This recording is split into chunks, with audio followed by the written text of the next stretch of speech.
하나님, 우리의 찬양을 받아주시니 감사합니다. 하나님, 우리가 찬양의 가사처럼 주님, 주님만을 따라가기를 원합니다. 우리의 모든 죄악을 버리고 그리스도의 영광을 위하여 살아가기를 원합니다. 이 시간 우리를 말씀으로 새롭게 하여 주시고 우리의 삶 가운데 주의 아름다운 영광으로 충만하게 하여 주옵소서. 이 모든 말씀 살아계신 예수님 이름으로 기도드립니다. 아멘. 시간 다 함께 일어나셔서 하나님 말씀 받도록 하겠습니다. 오늘 우리에게 주시는 하나님 말씀은 역대하 7장 1절부터 11절부터 18절까지의 말씀입니다. 저와 여러분 한 목소리로 11절부터 합독하도록 하겠습니다. 시작. 솔로몬이 여호와의 성전과 왕궁 건설을 다 마치고 여호와의 성전과 자신의 왕궁에 해야 할 모든 일을 계획한 대로 잘 이루었습니다. 여호와께서 밤에 솔로몬에게 나타나 말씀하셨습니다. 내가 내 기도를 들었고 이곳을 제사받기 위한 성전으로 삼았다.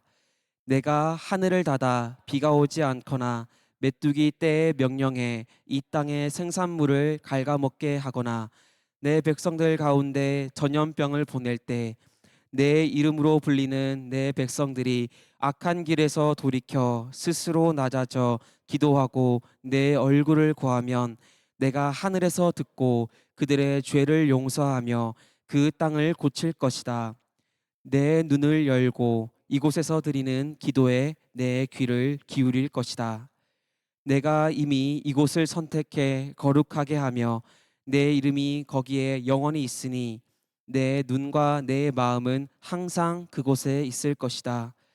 내가 만약 내 앞에서 내 아버지 다윗이 행한 것처럼 내가 명령한 모든 것을 행하고 내 규례와 법도를 지키면 내가 내 후손 가운데 이스라엘을 다스릴 사람이 끊어지지 않게 하리라고 내 아버지 다윗과 언약한 대로 내 나라의 왕위를 굳게 할 것이다.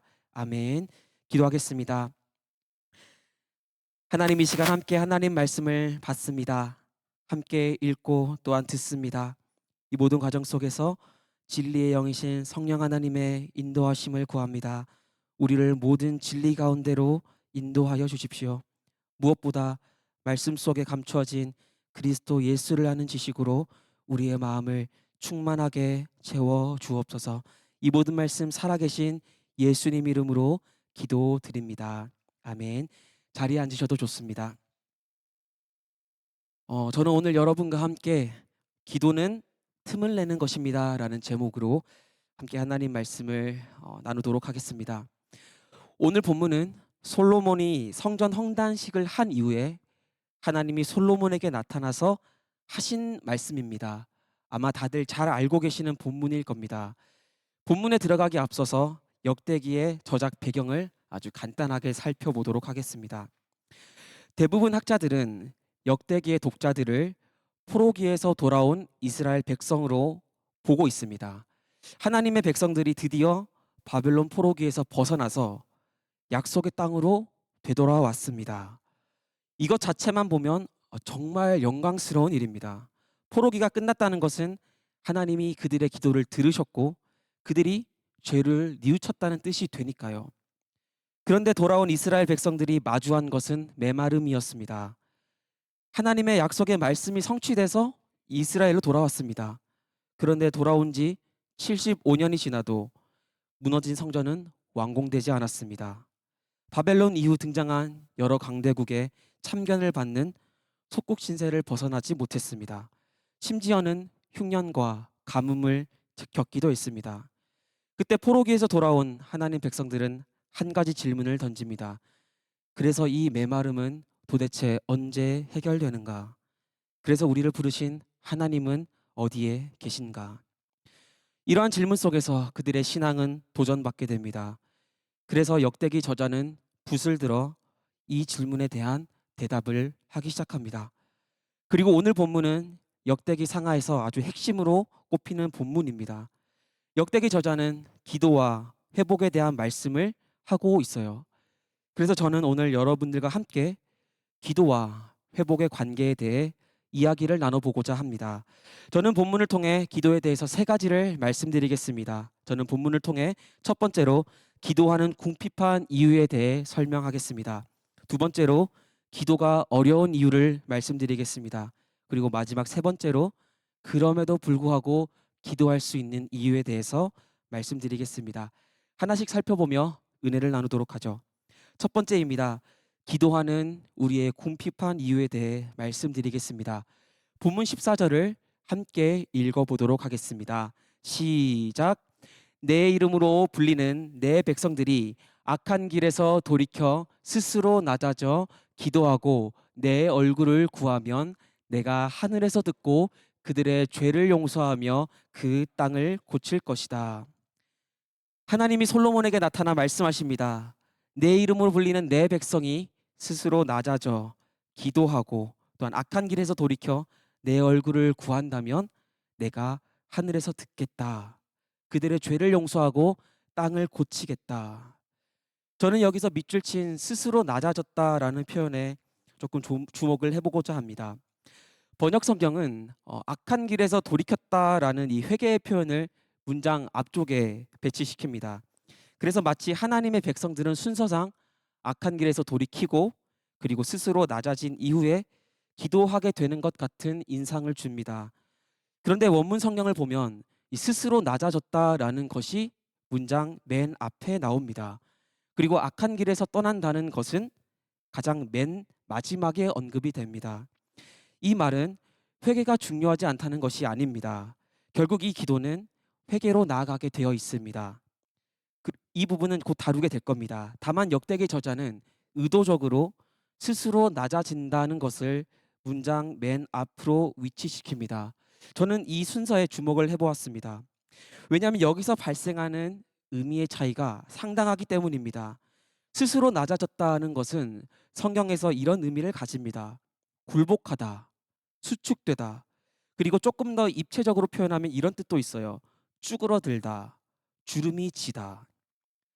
본문 14절 이전에 본문 13절은 하나님의 백성들이 이렇게 굴복되고 수축되고 쭈그러들게 되는 이유를 설명해 줍니다. 본문 13절을 함께 읽어보도록 하겠습니다. 시작. 내가 하늘을 닫아 비가 오지 않거나 메뚜기 떼의 명령에 이 땅의 생산물을 갉아먹게 하거나 내 백성들 가운데 전염병을 보낼 때. 하나님이 하늘을 닫습니다. 그러면 비가 오지 않습니다. 원문의 의미를 조금 더 살려서 번역하면 비가 없게 된다라고 할 수 있습니다. 다시 말하면 하나님이 하늘을 닫으면 요즘 왜 비가 안 오지? 이제 슬슬 가을 비가 올 때가 됐는데 라는 말을 하는 것이 불가능해집니다. 반대로 하나님이 하늘을 닫게 되면 마치 이 세상에 비라는 개념이 사라져 버리는 것처럼 비가 없어진다는 겁니다. 이런 세상 속에서 갑자기 비가 내리게 되면 사람들은 아마 이렇게 반응할 겁니다. 아, 이 세상에 비라는 게 있긴 있었구나. 그리고 이 정도의 수준으로 비가 오지 않으면 땅은 쭈그러듭니다. 품고 있던 수분을 모두 잃으면서 땅은 수축됩니다. 그리고 마치 주름이 지는 것처럼 지면은 쩍쩍 갈라지게 될 겁니다. 그러면 앞으로의 수확은 당연히 기대할 수도 없어요. 이것은 앞으로의 모든 미래의 소망이 끊어진다는 말입니다. 뿐만 아니라 하나님이 메뚜기 떼까지 보낸다고 합니다. 그래서 원래 있던 땅의 생산물마저 다 갉아먹게 합니다. 지금 비가 없어졌습니다. 그래서 미래의 소망은 끊어졌습니다. 그러나 어떻게든 버틸 수 있습니다. 상황이 나아질 때까지 지금까지 비축해둔 식량을 사용하면 되니까요.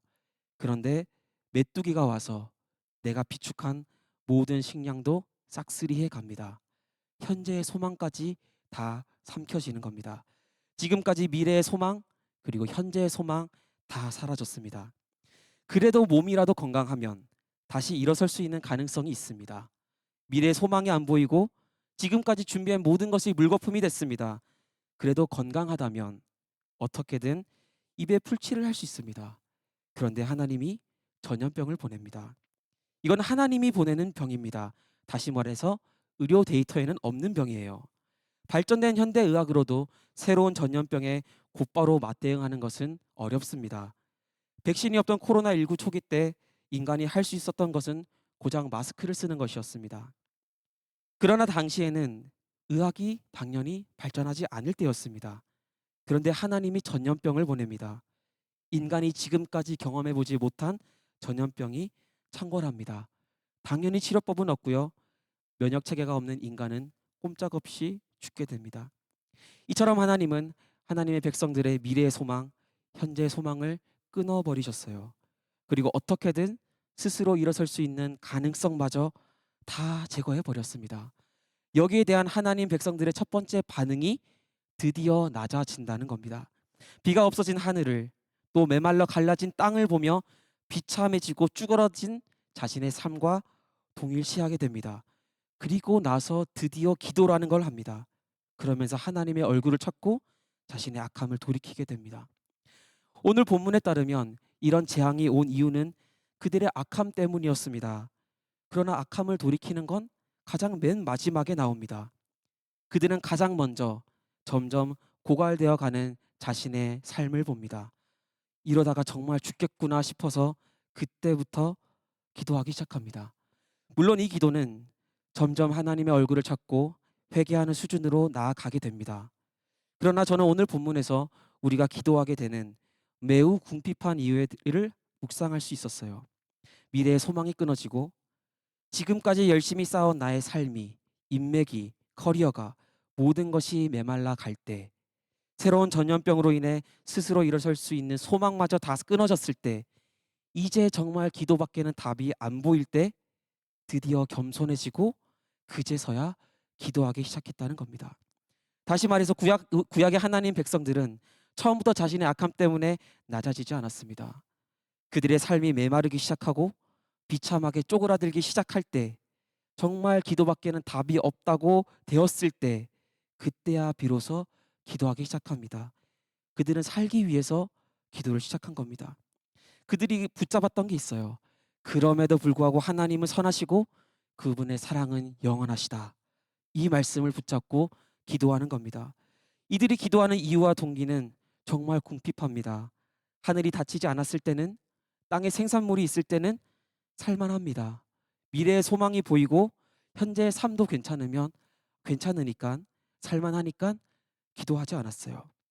하지만 하늘이 닫혀서 미래의 소망이 끊어질 때 이들은 기도하기 시작했습니다. 지금까지 쌓아온 땅의 생산물이 사라져 갈 때, 다 모든 것이 물거품이 되어 갈 때 그들은 기도합니다. 기도하는 이유가 너무나 궁핍합니다. 누가복음 15장에 둘째 아들도 이와 비슷한 과정을 겪었어요. 둘째 아들은 여러분이 너무 잘 알고 계시는 것처럼 아버지의 유산을 가지고 아버지를 떠났습니다. 그러나 아버지의 재산을 다 날립니다. 엎친 데 덮친 격으로 그 땅에 흉년이 듭니다. 하늘이 닫힌 거죠. 그래서 돼지를 치면서 소위 막노동을 하면서 살아요. 그런데 흉년이니까 먹을 게 없습니다. 돼지가 먹는 쥐엄나무 열매라도 먹고 싶은데 그것마저 주는 사람이 없습니다. 그리고 그때 둘째 아들은 이렇게 말합니다. 누가복음 15장 17절 제가 읽어드리겠습니다. 그제서야 제정신이 들어서 말했다. 내 아버지 집에는 양식이 풍부해서 일꾼들이 먹고도 남는데 나는 여기서 굶어 죽는구나. 둘째 아들은 가장 먼저 제정신이 들었습니다. 춥고 배고프고 인생이 가장 비참하게 쪼그라들어 있을 때, 그때 아버지가 생각났어요. 아버지와 가까이 있었을 때는 아버지를 떠나고 싶어 했습니다. 그런데 재산을 다 잃었습니다. 현재 소망이 사라졌고요. 흉년이 왔습니다. 미래의 소망도 끊어집니다. 그래도 막노동이라도 하면서 어떻게든 살아가 보려고 합니다. 그런데 그게 다 소용이 없습니다. 그때 비로소 아버지가 생각납니다. 이렇게 둘째 아들이 제정신이 들었을 때 그는 가장 먼저 내가 아버지께 죄를 지었다라고 하지 않았습니다.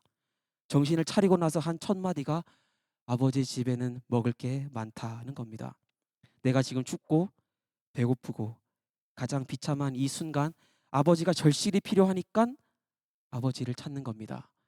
아버지가 필요한 순간에 아버지를 찾고 있는 거죠. 너무나 궁핍한 이유로 아버지를 찾습니다. 누가복음 15장에 이 둘째 아들을 보면, 물론 첫째 아들도 마찬가지지만 생각나는 말이 있습니다. 아들 녀석 키워봤자 하나도 소용없다. 저도 아들로서 이 말이 완전히 틀렸다고 반박하기가 좀 어렵습니다. 확실히 저희 누나가 부모님을 챙기는 건 정말 남다른 것 같습니다. 저도 그런 모습을 보고 많이 따라하고 배우려고 합니다. 제가 고등학생 때 그리고 갓 대학생이 되었을 때 아버지랑은 연락을 잘 안 하게 됐어요. 아버지랑 사이가 꽤 괜찮았습니다. 그런데도 연락을 잘 안 하게 됐습니다. 특히 제가 정말 행복하고 하게 대학 생활을 잘하고 있을 때는 연락을 더더욱 안 해요. 조금 더 직설적으로 표현하면 아버지가 생각이 나지 않습니다. 그런데 제가 아버지한테 정말 개인적으로 연락할 때가 있어요. 아버지의 목소리가 듣고 싶을 때, 아버지가 보고 싶을 때, 안타깝게도 아니었습니다. 정말 급하게 돈이 필요할 때 아버지에게 전화를 했습니다. 아빠, 왜? 나 돈 좀. 전화 시간이 3분도 넘기지 않았습니다. 그럼 아버지가 또 돈을 보내주세요. 물론 제가 행복할 때, 잘 지낼 때 연락을 드린 적도 있습니다. 그리고 지금은 그때와는 다르게 아버지에게 연락을 자연스럽게 드릴 수 있어요. 그러나 당시에 제가 어렸을 때 제가 아버지를 찾는 이유는 너무나 궁핍했습니다. 아버지를 정말 사랑해서 또한 아버지의 목소리가 듣고 싶다는 아름다운 동기로 연락을 잘 드리지 못했습니다. 저는 아버지가 필요할 때 너무나 궁핍한 이유로 아버지를 찾았습니다. 당시 역대기를 읽고 있던 구약의 하나님 백성도 신약 성경의 둘째 아들도 마찬가지였습니다. 그들이 기도하며 하나님을 찾는 이유는 너무나 궁핍해 보입니다. 돈도 떨어지고 더 이상 먹고 살 방법이 없어서 현재와 미래의 소망이 다 끊어졌을 때 그때야 비로소 하나님께 겸비하며 기도하기 시작합니다. 이처럼 우리의 기도는 우리의 필요에 의해서 시작될 때가 많습니다. 우리의 기도는 이렇게 너무나 궁핍하고 거룩하지 않은 이유로 시작됩니다. 그러나 하나님은 그런 기도도 들으신다고 합니다. 본문 14절을 한 번 더 읽어보도록 하겠습니다. 시작. 내 이름으로 불리는 내 백성들이 악한 길에서 돌이켜 스스로 낮아져 기도하고 내 얼굴을 구하면 내가 하늘에서 듣고 그들의 죄를 용서하며 그 땅을 고칠 것이다. 하나님께서 그런 기도도 내가 듣겠다라고 합니다. 여기서 듣겠다는 것은 지속과 반복의 의미를 내포하고 있습니다. 우리는 때로 궁핍한 이유로 또한 궁색한 이유로 하나님께 기도하게 될 것입니다. 앞으로 나의 필요를 해결하기 위해 쪼그라든 나의 인생의 문제를 해결하기 위해 하나님을 찾게 될 때가 반드시 있게 될 겁니다. 그러나 하나님은 이러한 일이 반복되어도 듣겠다고 하십니다. C.S. 루이스는 이렇게 궁핍한 기도를 이렇게 비유적으로 표현합니다. 그의 글을 읽어드리겠습니다. 배가 이미 가라앉고 있는 상황에서 하나님께 뵙기를 드는 것은 궁색한 일입니다. 최후의 수단으로 어쩔 수 없이 하나님께 나아가는 것은 궁색한 일입니다. 그러나 그는 우리가 언제나 그분보다는 다른 것을 더 좋아한다는 사실이 드러났음에도 불구하고 그리고 이제는 더 이상 붙들 나은 것이 없기 때문에 그분께 나아가는 것임에도 불구하고 기꺼이 우리를 받아주십니다. 하나님은 우리의 궁핍하고 궁색한 기도를 받습니다. 우리가 하나님 외에는 더 이상 붙들 다른 것이 없어서 백기를 내미는 순간에도 그러한 궁색한 항복의 기도도 받아주십니다. 사실 하나님에게 이런 기도는 합당하지 않습니다. 그러나 하나님은 그러한 기도도 받겠다고 하십니다. 이처럼 우리의 기도는 때로 궁핍하고 궁색한 이유로 시작이 됩니다. 그리고 이 기도는 점점 하나님을 찾고 회개하는 기도로 나아가게 될 겁니다. 그리고 우리는 결국 하나님을 정말 사랑하는 마음으로 하나님을 찾게 될 겁니다. 그러나 우리는 많은 경우 정말 궁핍한 이유로 하나님을 찾기 시작합니다. 붙들 게 하나님밖에 없어서 기도함에도 불구하고 하나님은 그런 기도도 들어주십니다. 하나님이 필요해서 찾게 될 때도 있습니다. 그러나 하나님은 그러한 궁색한 기도도 궁색하게 시작된 기도도 받으십니다. 그래서 우리는 오늘도 내일도 날마다 하나님께 나아갈 수 있습니다. 두 번째입니다. 그런데 왜 기도는 어려울까요? 본문 11절과 12절을 함께 읽어보도록 하겠습니다. 시작. 솔로몬이 여호와의 성전과 왕궁 건설을 다 마치고 여호와의 성전과 자신의 왕궁에 해야 할 모든 일을 계획한 대로 잘 이루었습니다. 여호와께서 밤에 솔로몬에게 나타나 말씀하셨습니다. 내가 내 기도를 들었고 이곳을 제사받기 위한 성전으로 삼았다. 본문 11절에서 솔로몬은 여호와의 성전과 왕궁 건설을 다 마쳤습니다. 그리고 12절은 그 이후에 여호와께서 밤에 솔로몬에게 나타났다라고 합니다. 학자들은 11절과 12절 사이에 약 13년의 공백이 있었다고 합니다. 왜냐하면 하나님의 성전을 봉헌한 후에 솔로몬이 왕궁을 짓는데 또 13년이 걸렸기 때문입니다. 열왕기상 6장 38절을 한번 보도록 하겠습니다. 38절을 보시면 그가 성전을 짓는데 총 7년이 걸렸다고 합니다. 그리고 그 후에 13년 동안 왕궁을 지었습니다. 그러니까 솔로몬은 7년 동안은 여호와의 성전을 건축하고 성전 봉헌식을 한 이후 그 이후에 13년 동안 자기 왕궁을 건축한 겁니다. 그러니까 솔로몬은 총 20년 동안 성전과 왕궁을 건축한 겁니다. 역대하 7장은 솔로몬이 성전 봉헌식을 하는 장면으로 시작합니다. 마치는 내용으로 시작합니다. 솔로몬은 성전을 봉헌하며 하나님께 기도했습니다. 하나님, 이제부터 이 성전에서 올려드리는 이 기도를 들어주십시오. 우리가 성전에 갈 수 없는 상황이라면 적어도 이 성전을 향하는 기도라도 들어주십시오 라고 합니다. 이스라엘은 지금까지 장막에서 예배를 드렸습니다. 하지만 이제부터는 성전 중심의 예배를 드리게 됩니다. 예배의 장소가 바뀐다는 것은 엄청난 변화죠. 그래서 솔로몬은 이 성전을 하나님께 올려드립니다.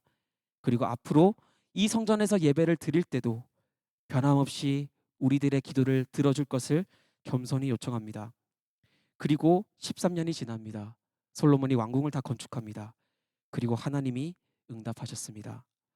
하나님은 솔로몬의 기도에 응답하는데 총 13년의 세월 후에 응답하셨습니다.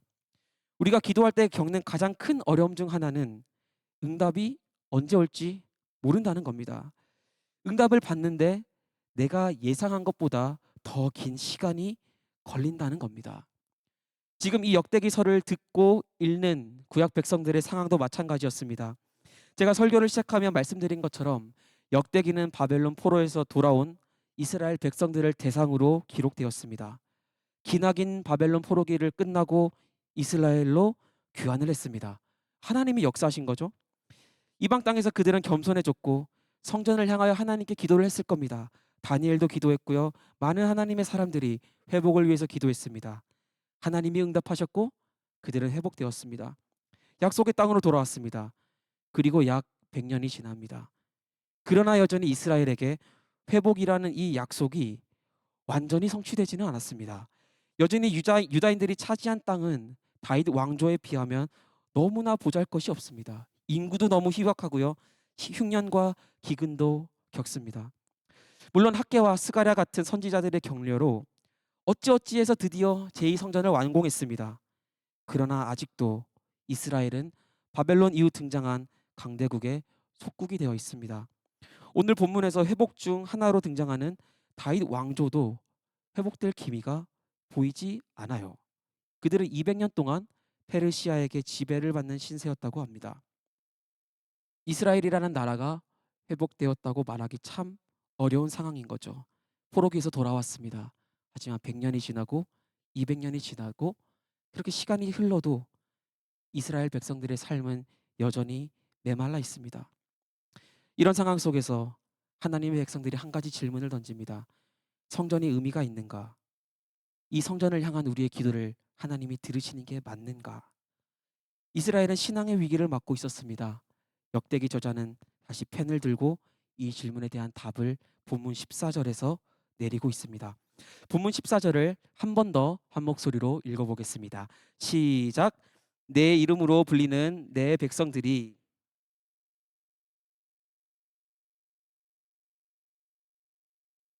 내가 하늘에서 듣고 그들의 죄를 용서하며 그 땅을 고칠 것이다. 역대기 기자는 기도하라고 합니다. 우리는 잠시 후에 용서와 이 고치는 부분까지 살펴볼 겁니다. 여기서는 조금 더 기도에 좀 초점을 맞춰보도록 하겠습니다. 역대기 기자는 그럼에도 불구하고 기도하라고 합니다. 솔로몬도 응답받는데 13년이 걸렸고 지금 이스라엘 백성들은 100년, 200년이 넘어가는데 역대기 기자는 그래도 기도하라라고 합니다. 여기서 기도의 뜻을 한번 살펴보도록 하겠습니다. 성경에서 기도라는 말은 다양한 어원을 가지는데요. 그중 하나가 틈을 낸다, 금을 낸다라는 뜻을 가지고 있습니다.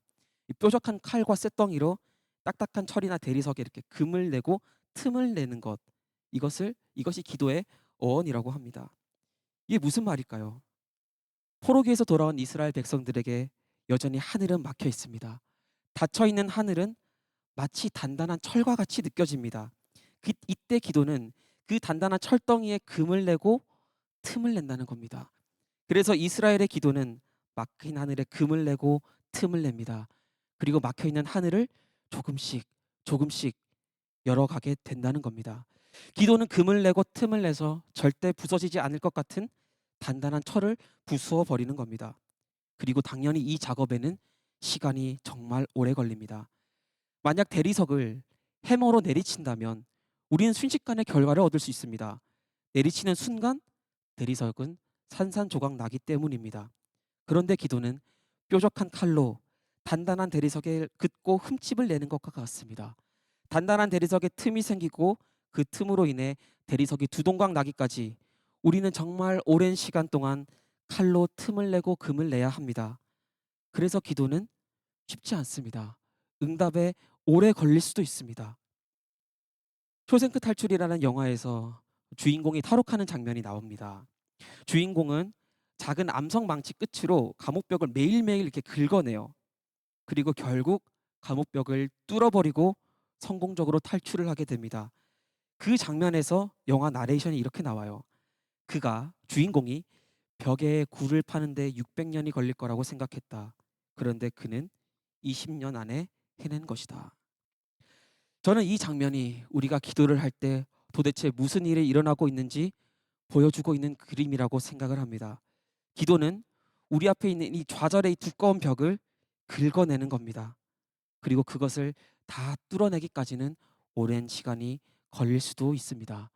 사실 일반적인 관점에서 기도를 바라보면 기도만큼 정말 비효율적인 행동은 없는 것 같습니다. 왜냐하면 어떻게 보면 기도는 마치 시간을 버리는 행동처럼 보이기 때문이에요. 우리는 기도할 때 모든 생산적인 활동을 멈춥니다. 기도할 때 우리가 책을 1분이라도 더 보는 것도 아니고요.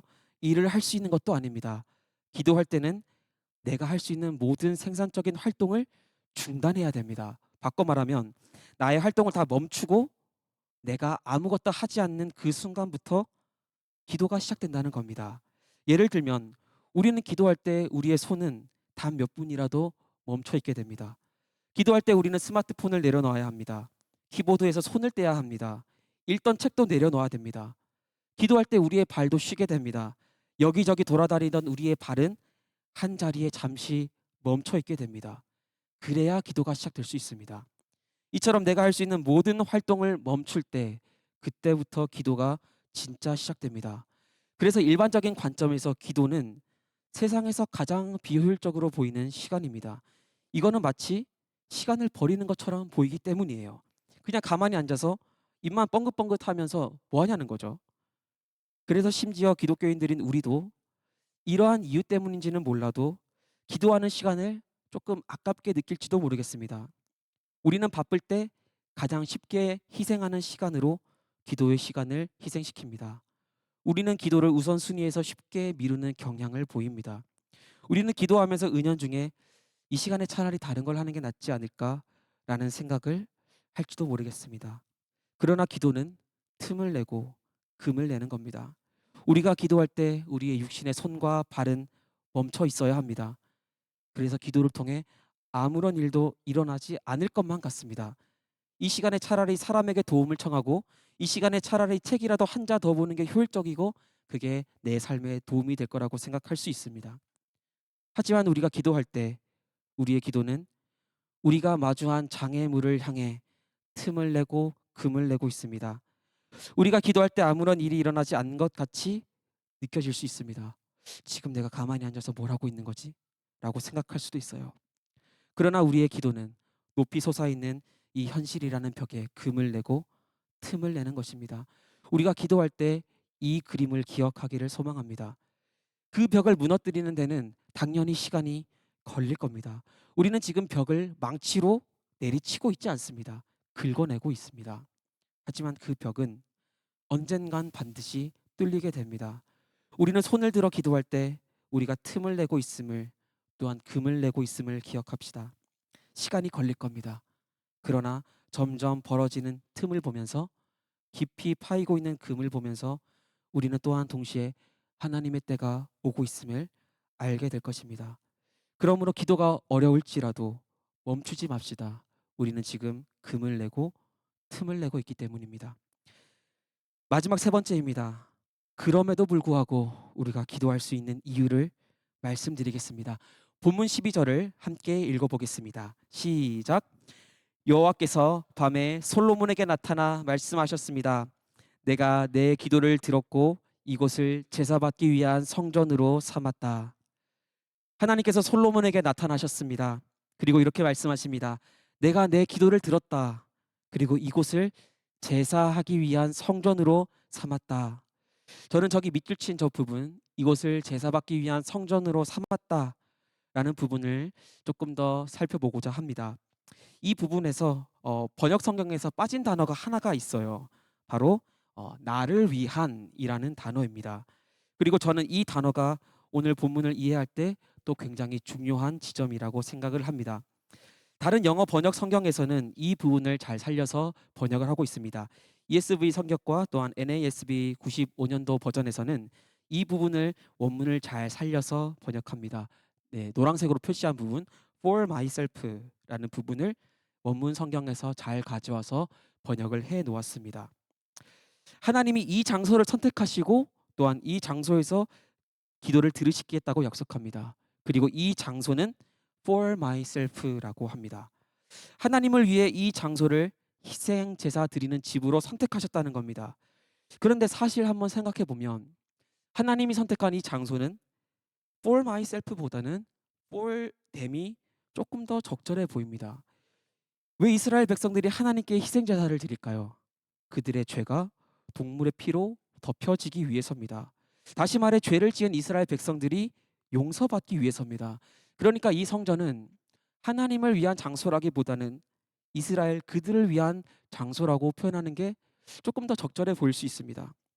그리고 본문 14절을 한 번 더 보면요. 하나님은 본문 14절에서 내 백성이 낮아져 기도하고 내 얼굴을 구하면 듣고 용서하고 고칠 것이다 라고 합니다. 아무리 봐도 이건 하나님을 위한 약속보다는 이스라엘 그들을 위한 약속으로 보입니다. 왜냐하면 기도를 들을 것이고 죄를 용서할 것이고 땅을 고치겠다는 것은 다 하나님이 이스라엘 백성들을 위해 하실 일들이기 때문이에요. 그리고 본문 15절부터 16절까지 우리 한 목소리로 또 읽어보도록 하겠습니다. 시작. 내 눈을 열고 이곳에서 드리는 기도에 내 귀를 기울일 것이다. 내가 이미 이곳을 선택해 거룩하게 하며 내 이름이 거기에 영원히 있으니 내 눈과 내 마음은 항상 그곳에 있을 것이다. 하나님은 자신의 눈을 들어서 이 성전을 주목하겠다고 합니다. 귀를 기울일 거라고 합니다. 집중해서 듣겠다는 거죠. 눈과 마음도 항상 이 성전에 있을 겁니다. 그렇기 때문에 이스라엘 백성들은 성전에 있든지 성전에서 기도할 수 없는 상황이든지 언제나 상관없이 성전을 향하여 기도할 수 있습니다. 그러면 하나님이 눈을 열고 기도하는 모습까지도 주목하신대요. 귀를 열고 기도의 내용을 하나도 흘려듣지 않을 겁니다. 그런데 이것은 모두 이스라엘 그들을 위한 일입니다. 하나님은 지금 수고만 하고 계십니다. 그래서 이 성전은 사실 하나님 자신을 위한 장소라기보다는 이스라엘 그들을 위한 장소로 보는 게 조금 더 적절해 보입니다. 하지만 성경은 우리에게 우리의 생각과는 달리 이 장소가 하나님 자신을 위한 장소라는 것을 말해주고 있습니다. 우리는 이 의미가 무엇인지 조금 살펴보아야 하겠습니다. 본래 누구누구를 위한 장소라고 하면 그 장소에 대한 책임은 그 사람이 지게 됩니다. 예를 들어서 자녀들에게 준 방은 자녀를 위한 장소입니다.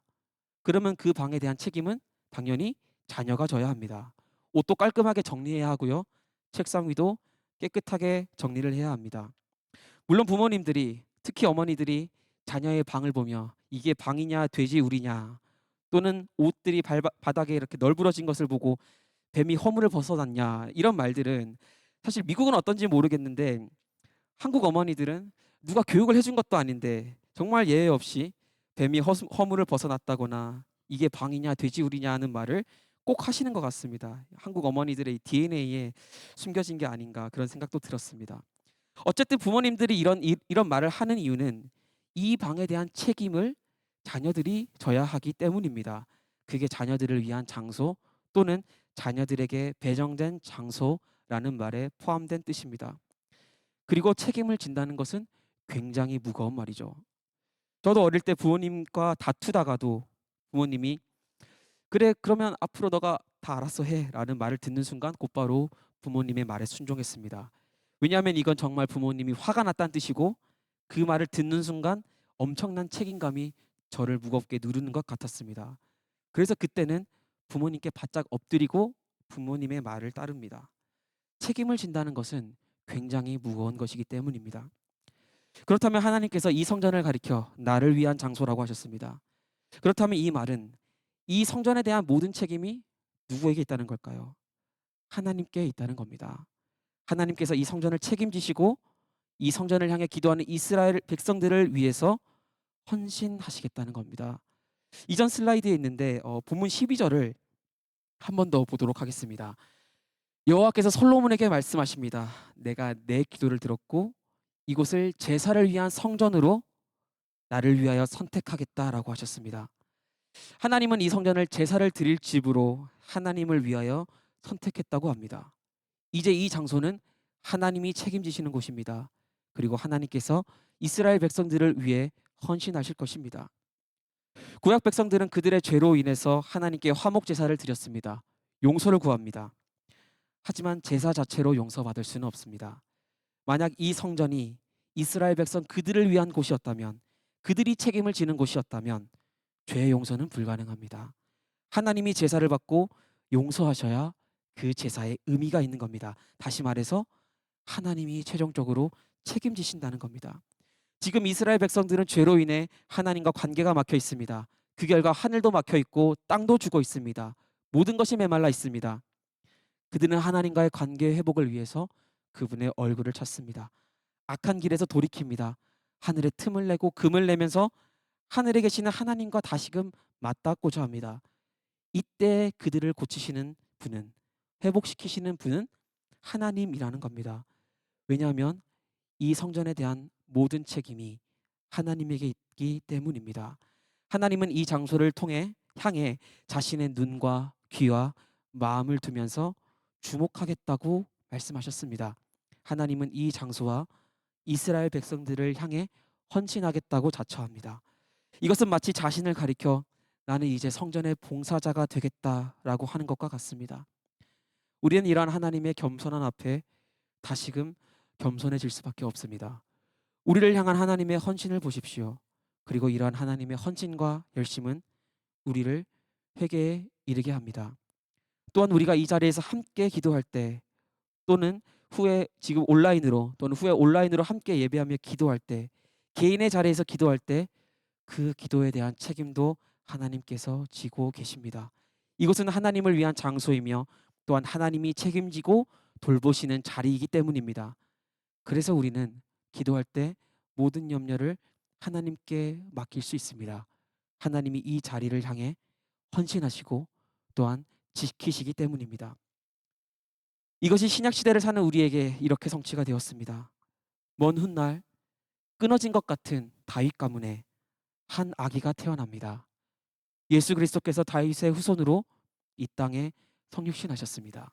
그분은 자신을 가리켜 나는 성전이다라고 하셨습니다.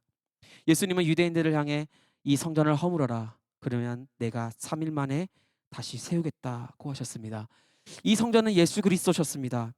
이 성전에는 하나님의 눈과 귀와 마음이 집중되어 있었습니다. 그러나 하나님이 그 성전을 파괴하셨습니다. 예수님의 몸은 채찍으로 인해 찢기고 십자가로 인해 부서졌습니다. 그렇게 그리스도께서 십자가에서 완전히 찢겨졌을 때 마가는 본래 성전에 어떤 일이 있었는지를 말해줍니다. 마가복음 15장 38절 제가 읽어드리겠습니다. 그리고 성전의 휘장이 위에서 아래까지 두 쪽으로 찢어졌습니다. 성전의 휘장이 위에서부터 아래로 쭉 찢어집니다. 위에서 아래로 찢어졌다는 것은 인간이 아니라 하나님이 위에서 이렇게 찢으셨다는 거죠. 또한 예수님께서 세례를 받으시고 물에서 올라오실 때 하늘이 열렸다고 합니다. 같은 언어가 사용됩니다. 찢으셨다. 하나님이 예수 그리스도께서 하늘을 찢으시고 예수 그리스도께서 하늘을 여신다는 겁니다. 저는 여러분에게 기도는 틈을 내는 것이라고 말씀을 드렸습니다.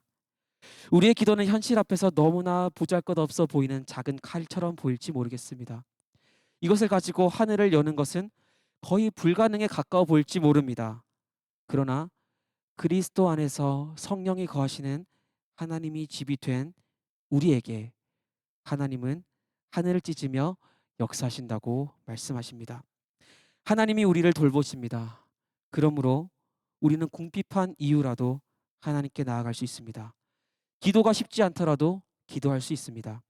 하나님이 성전된 우리에게 헌신하시며 또한 우리를 위해 하늘을 찢으실 것이기 때문입니다. 우리가 함께 찬양하며 기도하기를 원합니다. 나의 백성이 겸비하여 내게 기도하며 주님의 얼굴을 구하겠습니다 라는 찬양입니다.